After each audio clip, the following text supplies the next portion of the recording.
Good morning, beautiful listeners, beautiful viewers. Welcome to this week's episode of Embodied. I'm here with a really precious and beautiful guest this morning. And this is somewhat special as a recording because Shamir and I, who I'll introduce you to in a moment, really haven't had that much contact together in terms of going into the depths and the details of his story. And that decision to bring it very live to you on the air was very deliberate. What's beautiful about having the contact that I've had with you is that I can feel that you're very much on a healing and connective mission, life-driven purpose. And so I wonder, to begin with, if you'd be open to describing what you feel your purpose is here in the world. Oh, thank you, Anthea. Thank you for the introduction. Hello, everybody that is listening and present with us. What is the purpose? For me, on a personal level, is to feel whole. And wholeness and healing, the words come from the same origin. To feel whole. And there's so many pathways that my journey took for me to connect closer to that embodied wholeness. But with that embodied wholeness from my perception of reality, which is the concept of oneness, where we are all one. And I don't only mean that in like a sentimental way, in terms of we are one humanity as a family, but beyond that, there is one field of consciousness that we are all part of. We are all connected and united within that one field of consciousness. That personal journey of embodying that wholeness also relates to a collective journey of oneness and supporting that embodiment for myself, as I shared, but also for other people to come into that lived and experienced way of living in oneness and feeling whole in our beingness, seeing, feeling the connectedness of all of creation and perceiving ourselves as one fractal in this beautiful creation. Gosh, it's stunning to hear it. You and I think, therefore, march very much to the same drummer, because it feels to me as though there is nothing more important and precious for a human being and for the collective than giving them that quality of wholeness. For me, implies belonging, or it creates belonging. And with the belonging, of course, for many people comes a sense of peace, finally, and safety, and the sense that there is nothing more for the individual I to have to do to shield against their own loneliness or suffering or confusion. So much of the time when I move about the world, that's what I feel as though I witness and I encounter. Just beautiful humans that, if they were to have those raw foundational ingredients, would be able to rest in their dynamics, rest in their relationships, contribute meaningfully and lovingly. And yet, because of the societies that we have cultivated and because of the natural propensities that we have as human beings, the leaning towards strife and miscommunication feels, particularly at the moment, very high. And I wonder if that's also your experience, when you start to practice daily in the way that you do, I'm sure, and when you start to live this life of devotion, which I can hear in your words, does it become more clear, both the vision and the solution, but also the disparity for a lot of people that are living out there in the world? Yeah, definitely. Like, I think you pointed something out that has been essential on my journey, which is the belonging. So as you can see now, I follow the Sikh tradition, which is my mother's ancestral lineage. My father is from a Hindu family, so my parents are from India, but I was born in Singapore. I was raised in Austria. So in that ancestral and personal life journey, there was a disconnection or fragmentation in terms of where's my belonging, where do I belong to which culture, to which society. And for me, definitely on my journey, it was a big quest into connecting to that belonging within myself. How am I connected, interwoven, and really not necessarily entangled, but how am I untangled from those layers that bring me out of the center?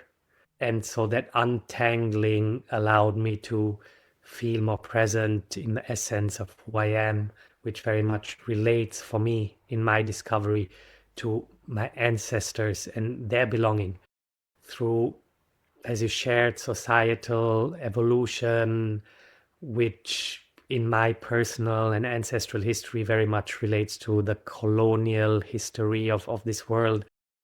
A lot of these layers of belonging have gotten confused. And that is what is creating this disparity where people feel lost, feel confused, are following patterns that are not necessarily their own patterns of belief, of ideals. And in the work that I do and that I've done for myself, but what I offer to other people is really about that recognition of Mm. where is my truth, because that layer of our personal truth, which connects us to this belonging within this unified field of consciousness, has so many overlays over time through family, through society, so many layers of conditioning. So it's about really unwrapping these layers of conditioning so that we can land in our true essence and feel our belonging within ourselves and with ourselves, and therefore feel our place within the wholeness of creation. And Mm. then the essence of it is an inner state of peace, and in a state of freedom, and in a state of liberation that comes in where we are not driven by unconscious patterns and get pulled into various directions, but we can really be grounded and centered with the knowingness of who we truly have come here to be. I'm smiling so warmly as I hear you because what you're describing is like the nirvana of what people are looking for. If you flick into your average wellness magazine, or if even for me, when people come to work with me one to one, if I think about the things that they're calling for, they want more peace, they want more freedom, they want more authenticity, they want more of a sense that they can both love and respect themselves, but also stand by themselves like a deep champion of the self, not little self reactive, but total self. And be total has become one of the mantra that I use sometimes when I'm trying to bring myself back into a feeling of my systemic wholeness, and finding that voice that you're describing, which sits deep inside. And I think you're absolutely correct that you talked about layers, these layers that society and family create, these layers in our experience, how much we're perceiving all the time. You know, we live in a very noisy, full, diverse, but fractious world. But it's also those unconscious layers dropping beneath until you can harness some core feeling of truth. And I find that when you get there, day by day, living just in this present day, because I can't do it for more than just this day, when you get there, the truth underneath all of the surface layers have a lot of script, they have a lot of emotional agitation, and but they sound logical when you're in that state of being swept up by the world. And so there's something in what you're describing which offers almost a distillation. It's like we refine, the road gets narrower, but in harnessing that focus, then of course you start to feel the richness and the totality of the whole. So it's these two paradoxes. You narrow in order to expand. Does that make any sense to you? That's just my riff. Oh, that totally makes sense to me, and resonates on so many levels. It's like the deconstruction where we narrow ourselves down to the essence. And how I would describe it, I work a lot with sound, right? And it is coming to that point of stillness. And then when we are at that point of stillness, we recognize that the stillness holds all of existence and all of creation. Is like the black hole in the center of the galaxy that gives birth to the whole galaxy. Is like the darkness of the womb space that gives birth to life. So I totally resonate with your words. I love that sound is such a big part of your modalities. I'm gonna, in a minute, we'll touch on all of the different ways that you work, but I was in a sound bath actually just before this recording session. And I find that the more I've been using it for about 2 years, and I find that the more that I use it, the more humbled I am by the extent to which that wash of noise, that wash of tone cleanses you through your soul and spirit, irrespective sometimes of whether you're focusing on something in particular. So often I just let myself surrender completely, like I'm in warm water. And then sometimes I'll have a specific intention. And as I land that intention, I can just feel the willingness in me matched with the vibrations and the aroma around me of that music. And it cleanses. There's no other word for my system to describe it. Yeah, it's very magical. Everything is a reflection of vibration and frequency.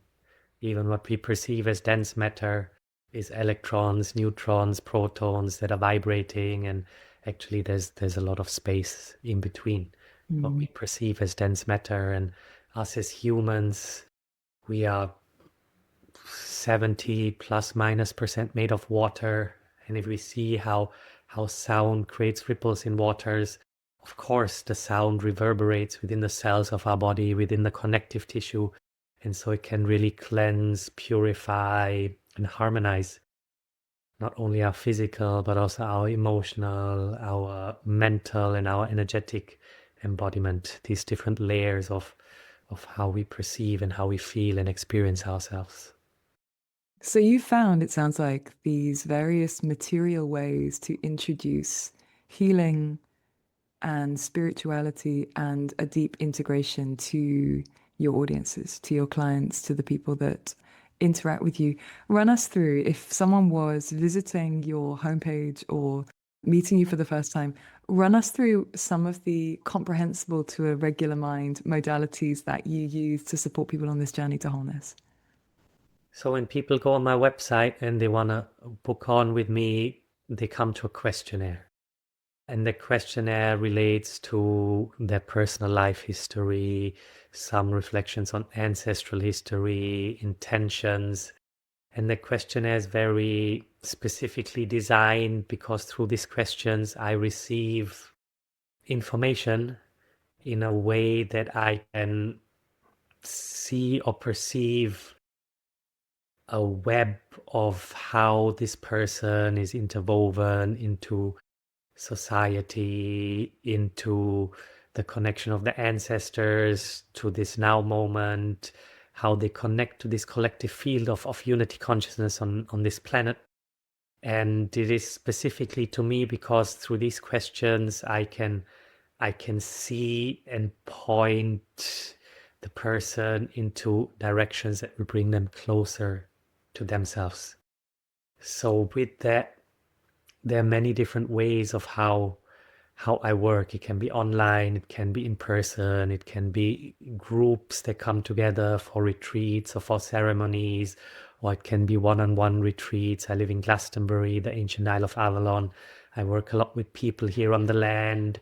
So it really depends on the people's intentions, their openness. And when you were speaking before about like the deconstruction of what we've been holding in our lives, what came to me was also courage.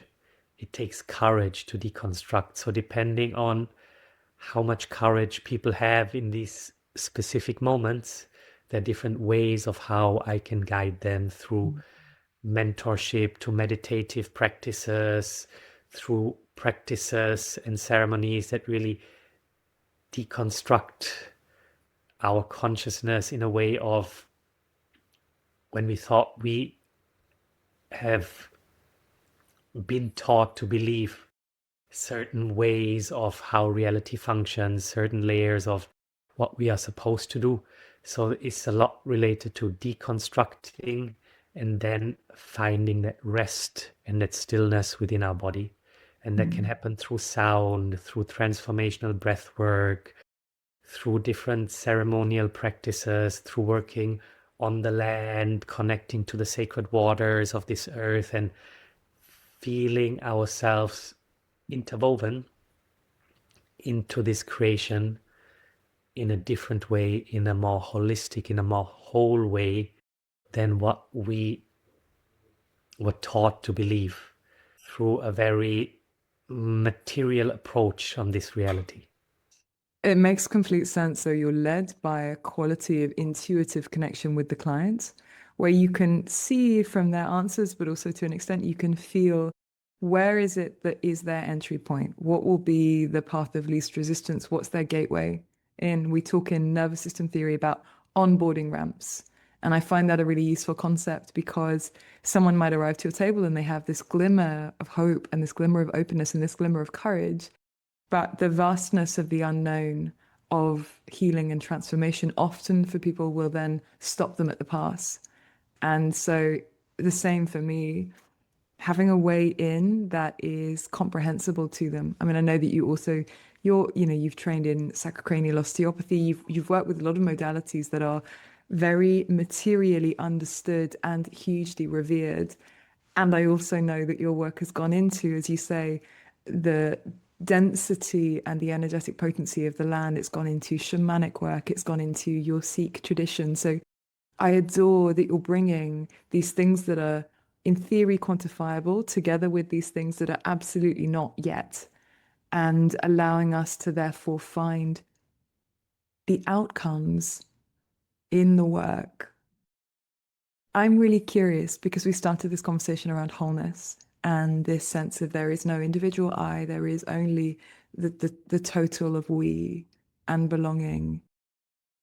I'd love for you to walk us through kind of how we get there. If a listener is joining us and they think the concept sounds fantastic, and they're also a mom of three with a day by day job, and they have that overwhelm of understanding where do I even begin? I think it might be really inspirational for them to hear a little bit about your journey with the aim of letting us into the evolving story of finding wholeness again and again and again.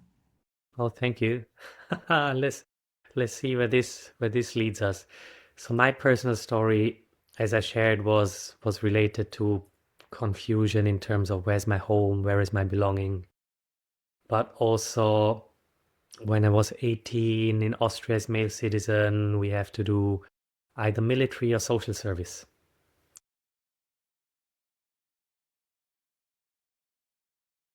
And was confronted with life and death and what I perceived as prolonged suffering and a medical system where I felt it didn't really fully support humans in the wholeness, but it was more the perception of a human like a machine, and we can fix and we can tweak things and we can add a few chemicals here. But during that time I also went through a heartbreak, and in that journey of heartbreak I got tonsillitis 3 times in 2 months, and the antibiotics really didn't do the job. And in that whole expression of what was going on in my body, I recognized and realized, because in that heartbreak there were words of love that I wanted to express that got stuck in my throat.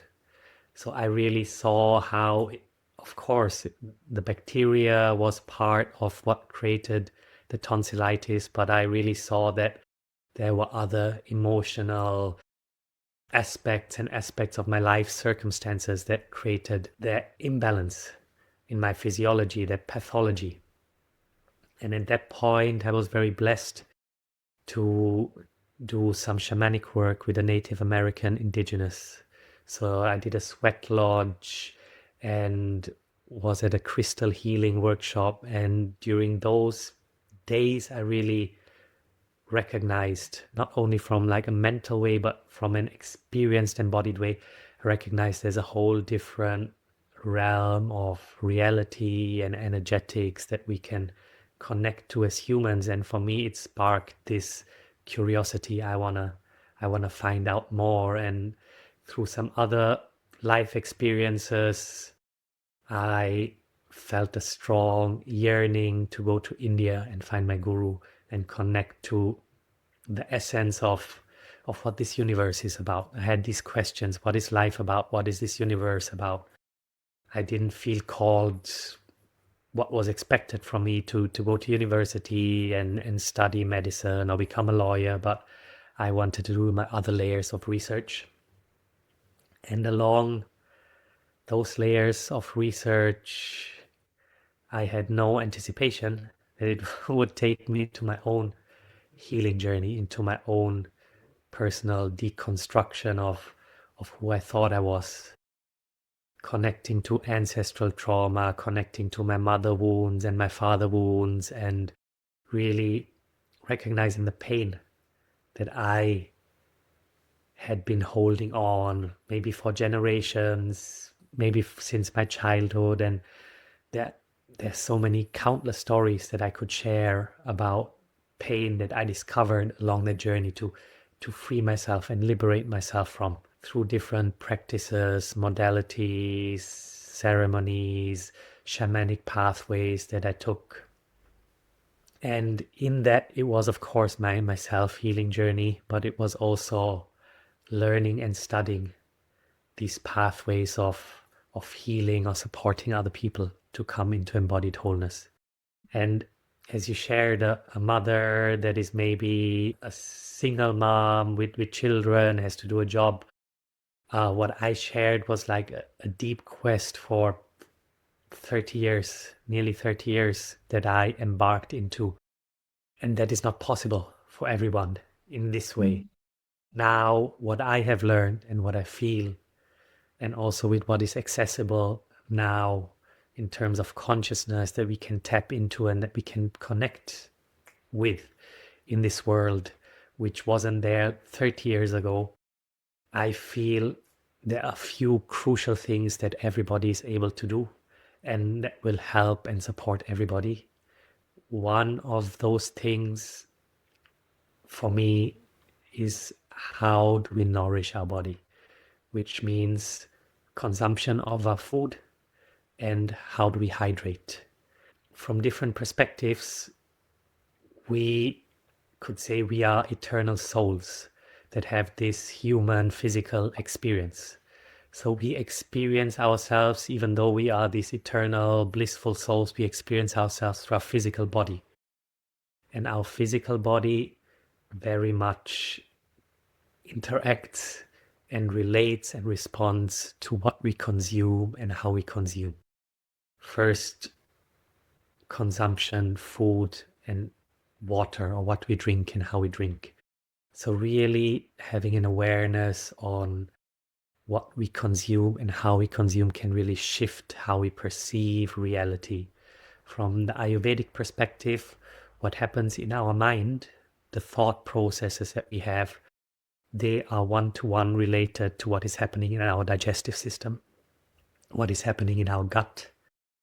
And so the clearer our digestive system is, the clearer our mind will be. The more still, the more peace we have within our digestive system, the more peaceful our mind will be. So really being aware of reducing amounts of sugar, amounts of stimulants like coffee, alcohol, nicotine, amounts of processed food, deep fried food. There's a long list of things that we can really, really reduce. But at the same time, I'm not like a puritanical person. I think if we want to be like too strict and put ourselves in our box, we lose joy, we lose freedom, and then we inhibit ourselves in our full expression. But just being aware of what we consume and how we consume, and beyond the food and the hydration. Nowadays, there's so much stimulation with media and social media and the World Wide Web. It floods us with information that maybe 100 years ago, one person wouldn't have experienced in one whole lifetime. Nowadays, we get those amounts of information within a week, right? So really, what do we consume? How do we consume? That really affects us. So you're talking there, Shamir, about it sounds like a very loving form of discipline, a form of discipline that's rooted in respectful self-care. Very, very right. Very true. And we haven't learned that very often. What does it really mean to love ourselves, to care for ourselves in a good way beyond the ads of the fast food companies and the sugar and the crisps. That's what we received in terms of information, but not what it really means to care for ourselves. Very correct. I think that's one of the least spoken about issues in our modern society. It's like we have an epidemic of low self-esteem, and it's so implicit. We talk about it on the top line. I have low self-esteem, but we talk about it as though it's something that A, we can't work on, but B, there's just no curiosity involved in, okay, well, what would my life look like and what would be the practices if I were to begin to try and cultivate this deep in-house sense of self-worth. I think A, the culture we live in doesn't encourage us to go inward in that way. Everything is an external form of seeking. But B, parents aren't necessarily taught, teachers aren't necessarily taught, nannies aren't necessarily taught how do you infuse a child with such a deep sense of their innate value that they don't find themselves getting caught up in the spin of achievement and external fixing and addictive relationships and addictive spiritual seeking. So much of my work is the same as yours. It's bringing people home. And what I find is that when they have that quality of wholeness, practical self care, they sleep enough, they drink enough water, they give themselves electrolytes, they go and move their bodies really regularly, they go and divine in nature. They do those things automatically because to not do them would not even cross the mind of someone that wanted to care for this vessel as though it was a gift. But because so many people are operating according to an unconscious script that they are not just not a gift, but they are bad, they are wrong, they are less than. And we've just normalized that as a society. And that means people have their adaptive strategies, but they don't have anything to move them beyond those. Yes. Yeah, I love what you shared. It's really sad because if I look at humans, even those that perceive themselves as really broken, every human has so much beauty to offer, so much love innate within them. And I think in the work that we do, that's why we can be like mirrors and reminders for them to see the magic and the beauty that is within them beyond all of the comparison of all that infiltrates us in this modern, very fast-paced world. And then, as you shared, when we feel that self-love and self-worth, then we really learn to care for ourselves in the right way.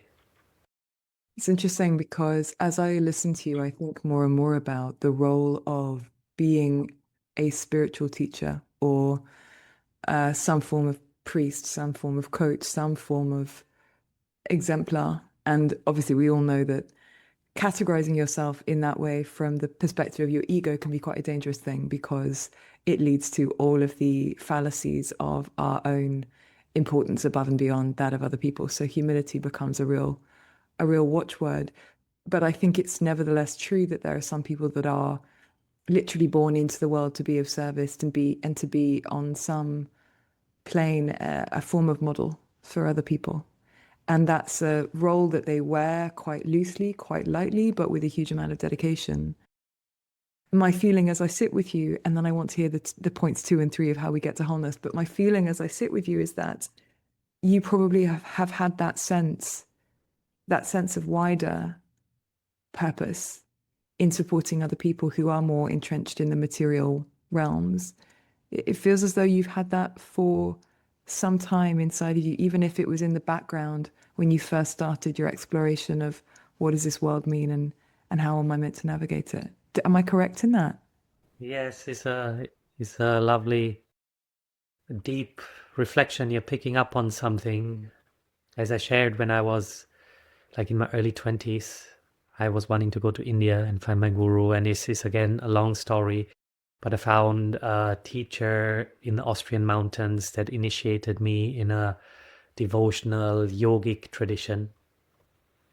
And basically what he shared with me at that point, that was all that I needed to hear.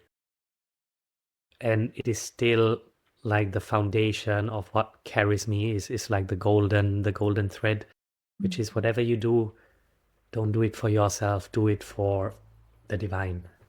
Devote your existence to something beyond yourself, to something greater. And of course, all of humanity, this whole planet is an expression of that divinity. And so whatever I can do, whatever I can be of service, where I can offer myself in devotion to that greater consciousness is that which, when you spoke in the beginning about like the purpose, that's the purpose of my life, if I would condense it, to be in devotion to the greater good of all. So beautiful to hear because as you say it, I feel so aware that that mission is emergent from you. It's not something that you choose. You choose to sign up to it every day that you wake up, and it's convenient to not do it, and yet you do it anyway. So there is choice, there is agency, but it's also a deep knowing that sounds very similar to what you were describing about wholeness. It's not that anyone from the outside has consciously elected you to guide them. And yet, of course, every time someone lands on your website and books in for a session, that's also what they're doing. What's also really striking as I listen to you, and I've absolutely experienced this as well, I've had the same experience as you. And I think when people encounter me, one of the things that I hear as feedback often is the quality of generosity and grace, which I can't really take credit for, in the sense that I think when you are in devotional service that feels like something you're called to, it really does feel as though, whether this is true, but it really does feel as though something is moving through you, guiding you where to step and how to pivot and what is needed here. That's my deepest joy as a skill, is as I move into a circle of people, and this happens all the time on retreat, you just can feel where are we meant to move? And so how am I supporting these people to guide them into that place? If I trust that I am a steward, how do I orient our perspective or our experience to facilitate that? And of course, for us as the facilitators, what that ends up creating is such a feeling of connectedness to all of it. You are intimately in the fullness, in the we, and that is our selfish gain from what seems like an outside only action, but there's a huge amount of receiving in it. Yes, very true, because we are all one and we are all interconnected. And so everybody's healing journey, everybody stepping one step closer into this embodied wholeness, supports the collective to come into this embodied wholeness. And we as base holders are part of that, are not separate from that. And if we can take a step back, I think that's a key. When we, from our like personality, our ego, we can step back and we can listen. Listen is again the practice of sound comes in.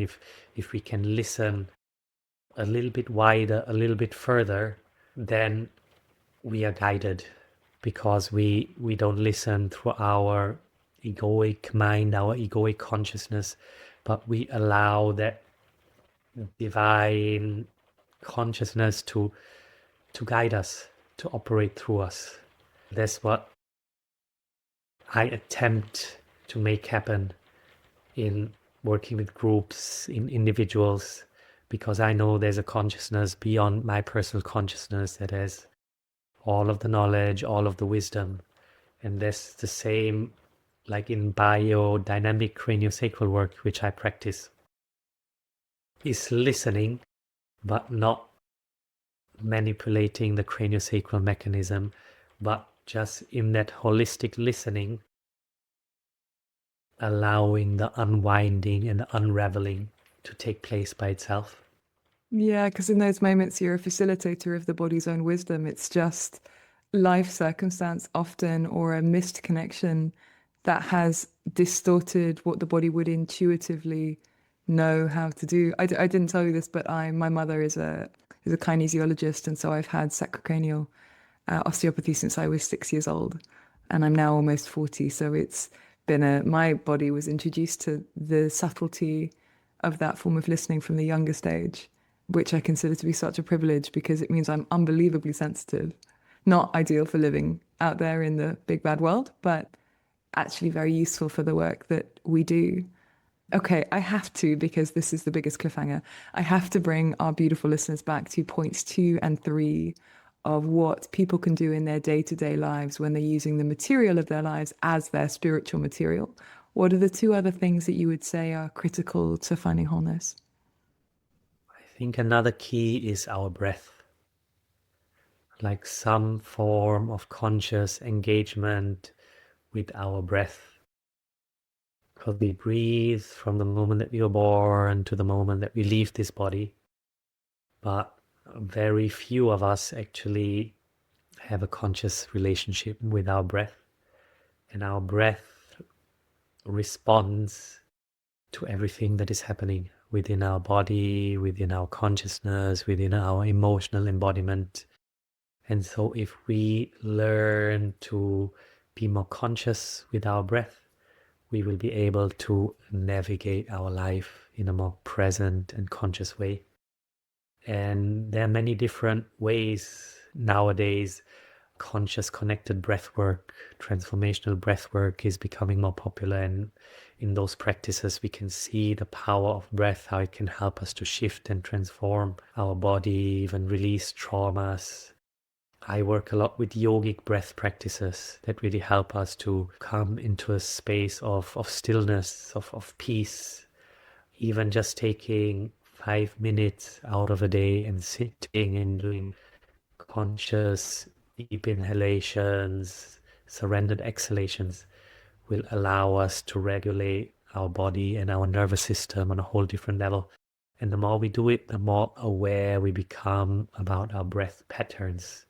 It's like if we are in fear, a fear response or fight and flight, our breath usually either becomes faster or we suppress it and it can become more shallow. But if we allow ourselves to regulate our breath in a gentle way, we won't experience that fight and flight, that fear response. So really consciously engaging with our breath will help us to consciously engage with life and be more present with any situation in life. I love what you're describing there, Shamir, because it sounds as though on that basis, breath becomes your quickest way of checking actually what your emotional and physiological state is. And it becomes a pathway to shifting that state to be in more optimal function for whatever it is that you're navigating at the time. The things within yogic breath that really surprised me initially were that some of the forms of breath work were also really beautifully activating.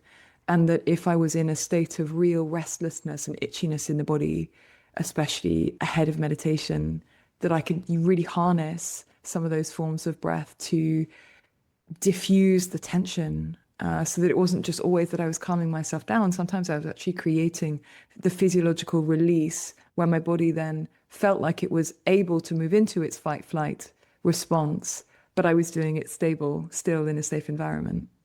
Exactly. We can move it in any directions if we consciously engage with our breath. So we can bring layers to the surface that need to be released, or we can calm ourselves and bring ourselves into our center. And yeah, it's really beautiful that it's becoming more and more popular. The conscious engagement with breath through transformational breath work and yogic breath practices. So we are with this overload of information these days.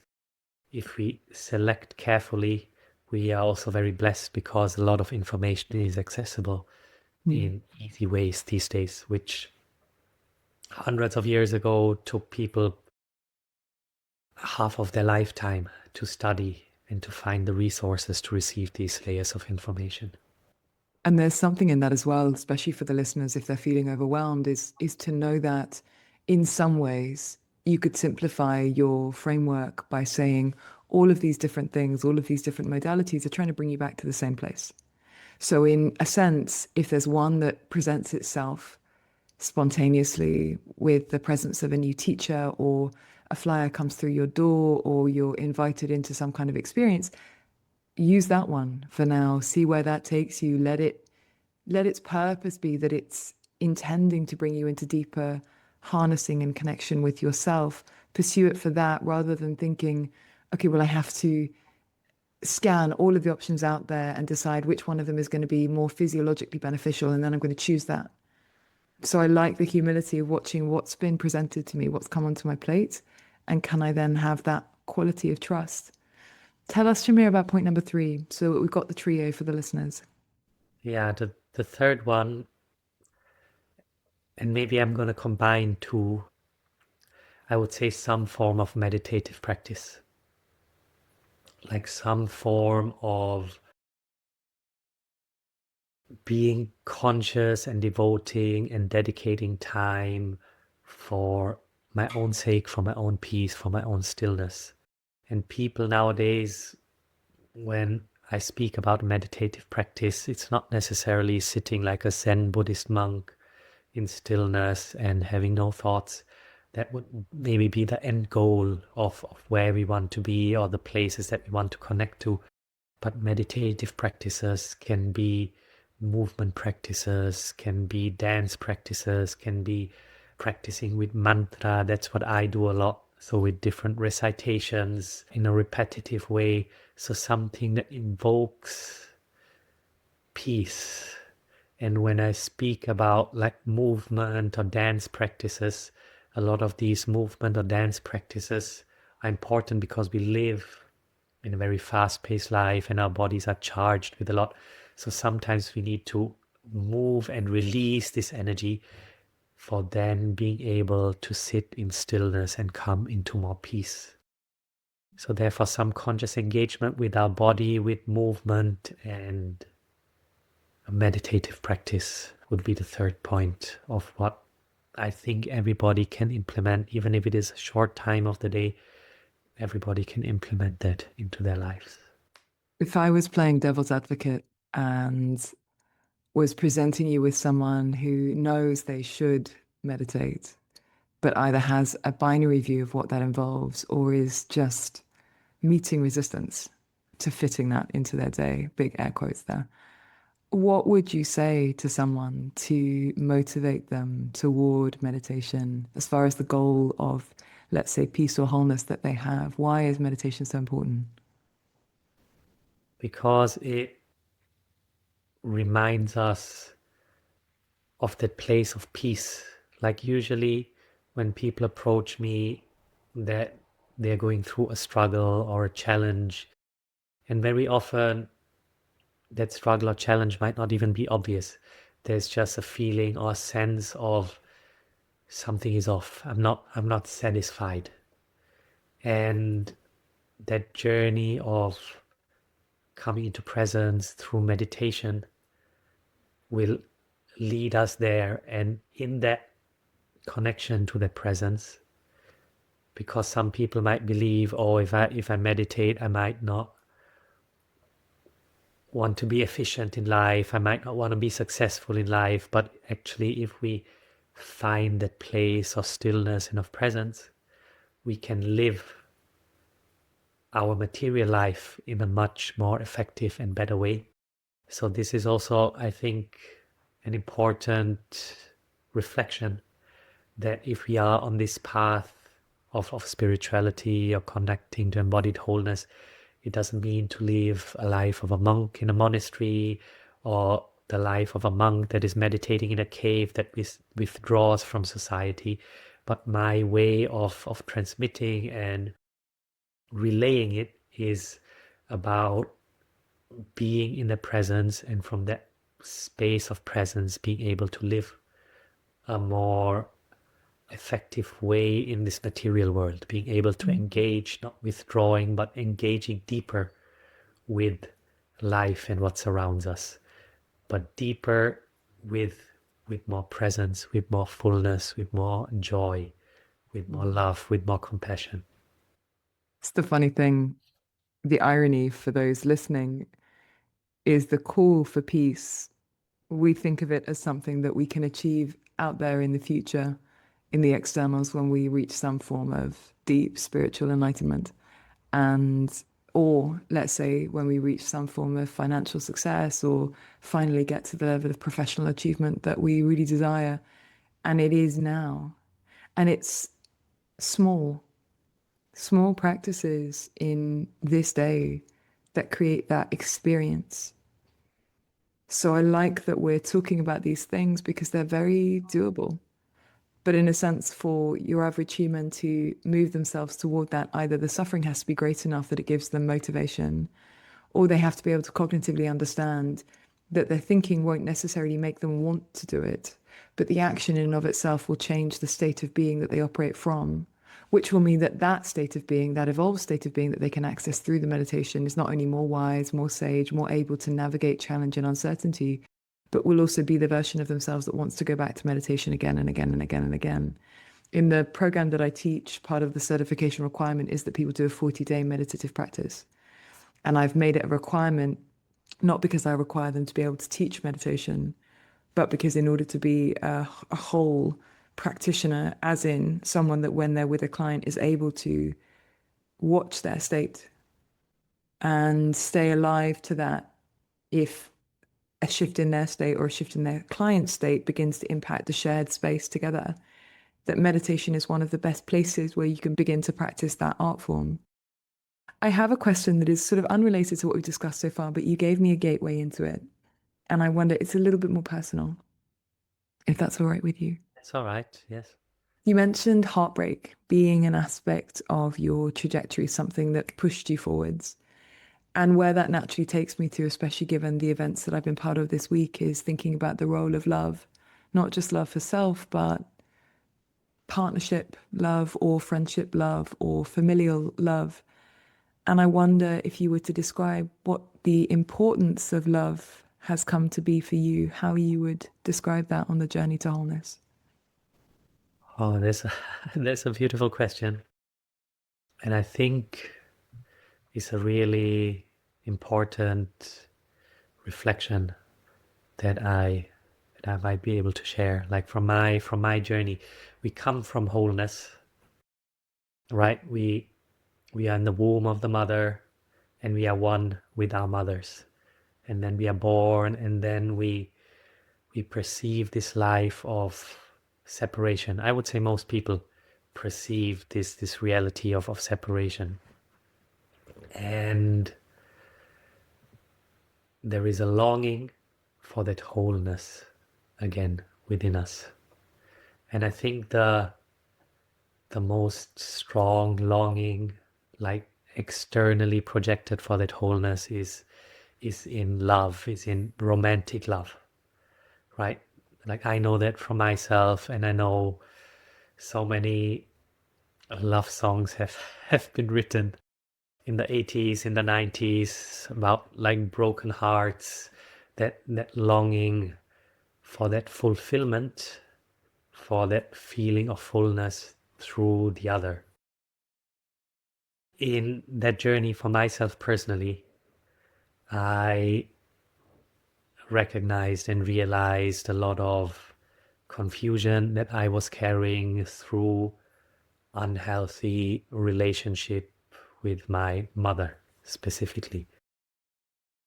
Unhealthy, when I say unhealthy, I mean a codependent relationship, because our first deep connections, our first love relationships are with our parents.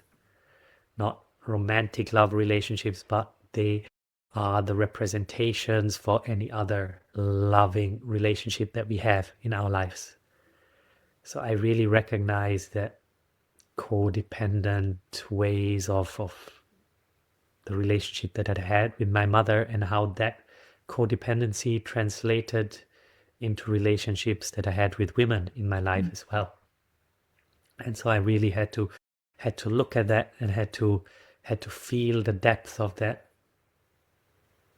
dependency, which can be like an addiction actually, where we have that yearning and we can't get enough, and that way of codependent love actually leads us away from ourselves.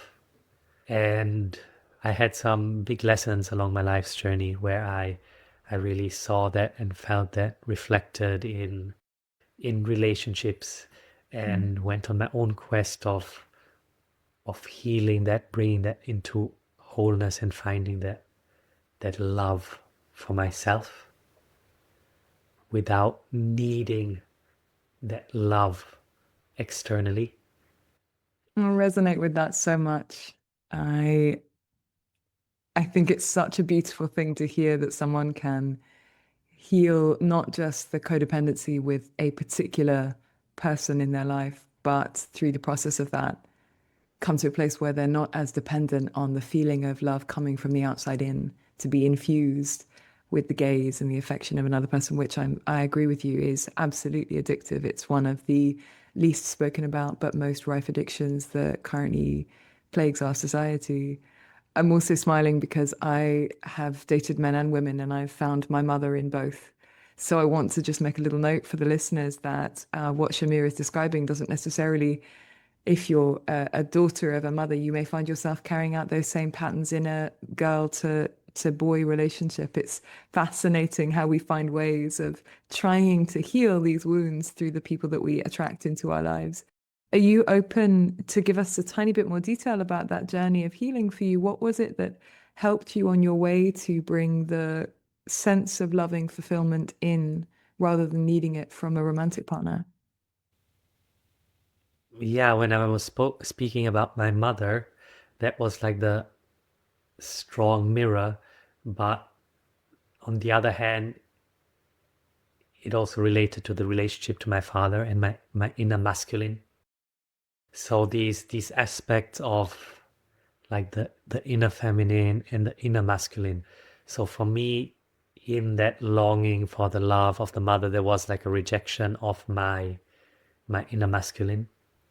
And in bringing that into wholeness, I have been embracing my inner masculine more and more, and therefore really coming into love for something that I had been rejecting.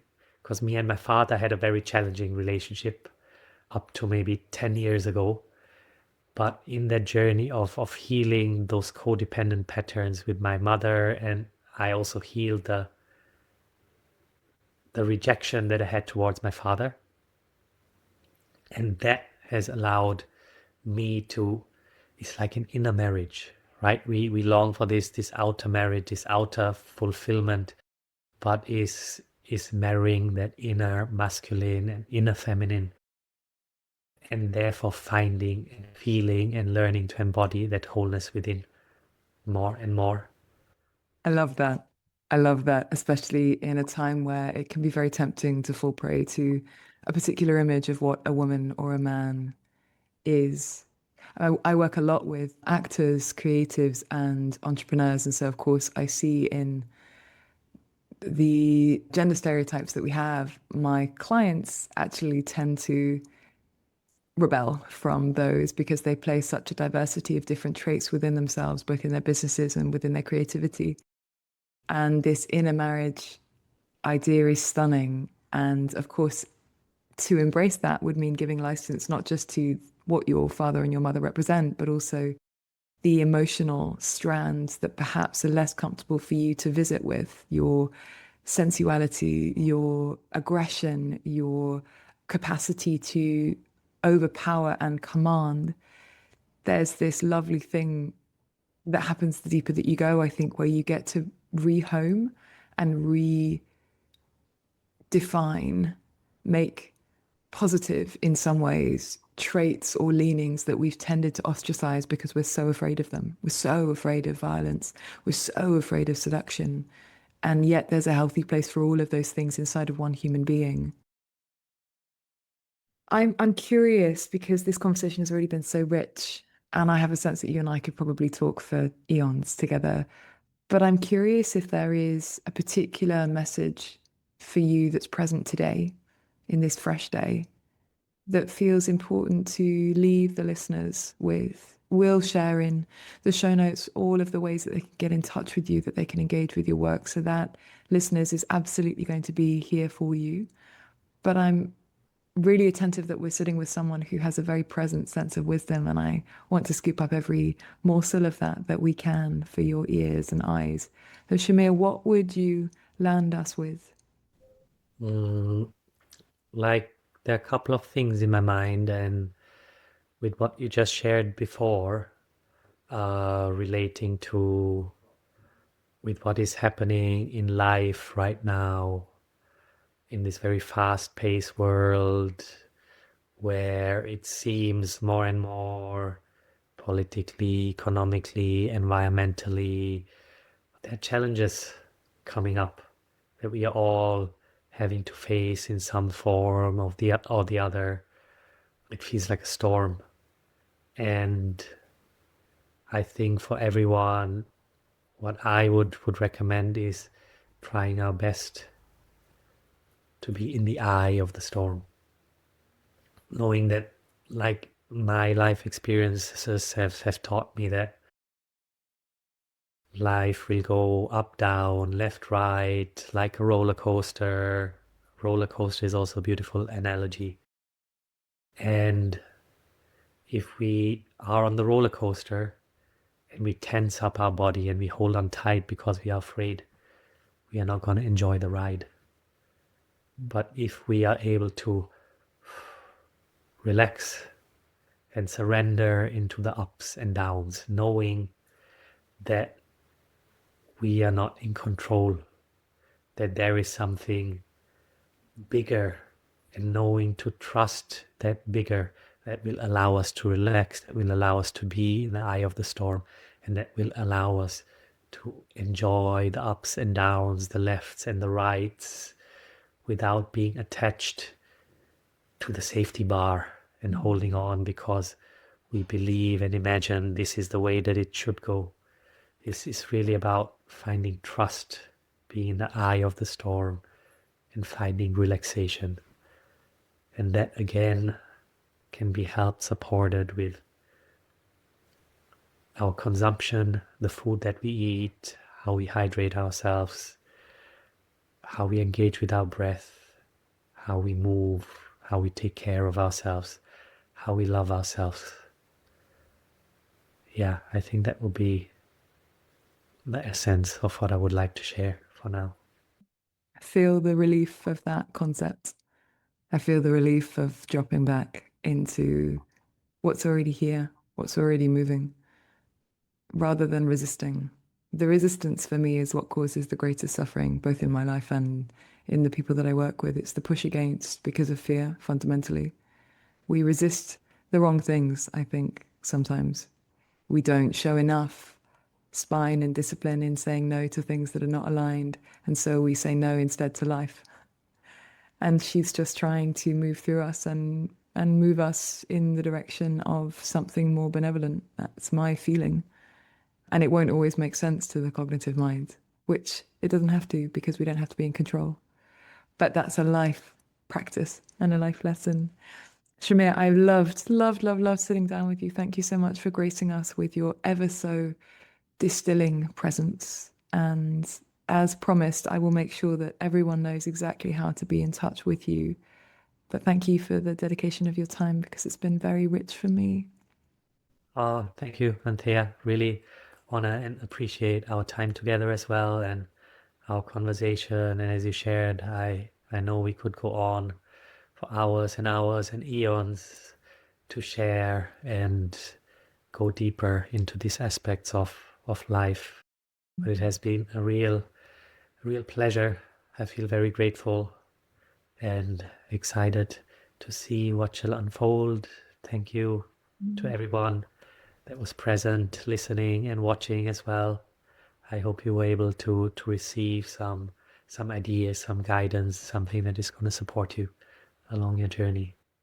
Yeah, beautiful listeners, I think I'm going to leave you with a quote, which is to listen out for the similarities rather than the differences. And if you notice the differences, to see them as a gift and an infusion rather than as a threat, which is what the primitive amygdala style brain would want us to do.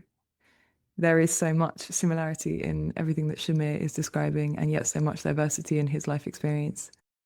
And so know that as you tune out, you will be very much in our hearts and in our minds. And as ever, my loves, if there is any way in which me or the team can support you, if there are fresh conversations that you would love us to focus on, we'll be doing a big swathe of connection around addictions, various, including relational addictions and dopamine addictions. And we'll also be putting a little spotlight on the theme of love and how to really build deep, loving partnership where you don't merge with the other and yet you can love them in full connectivity. So we'll be bringing you some beautiful content on that elsewhere in season 8. And so for now, go and liberate yourselves to your day and you will be in our thoughts.